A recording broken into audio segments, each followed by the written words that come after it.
We're now going to discuss what are known as pretrial motions. A motion is a legal term that essentially means a request to the court.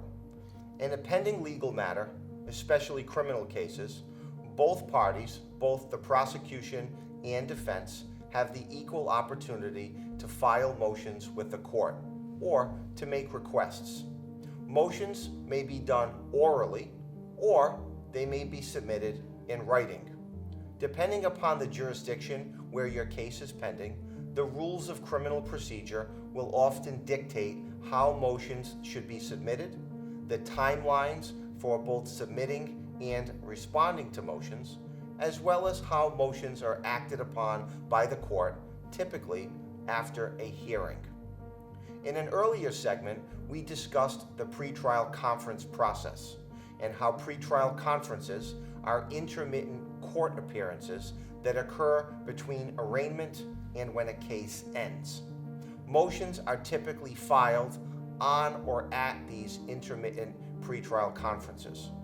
When a motion is submitted in writing or made to the court orally, the opposing party who receives the motion is called upon to respond. That party may agree with the motion, and then the matter will be submitted to the court for approval. The opposing party that receives the motion may also object to it. The objection may be done orally, or it may be submitted in writing. Where parties to a criminal matter are engaged in a motions practice, that is, motions are being filed and objected to, the court is then called upon to conduct a hearing.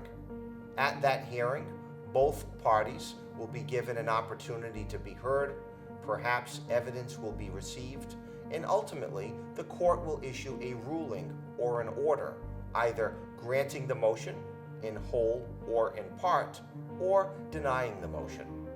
There are many examples of motions.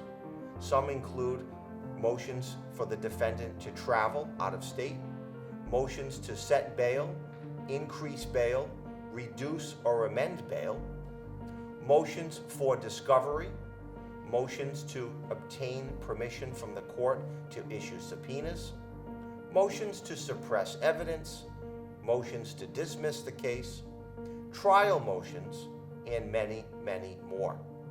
If you have questions about motions that could be filed in your criminal case, call me for a free consultation.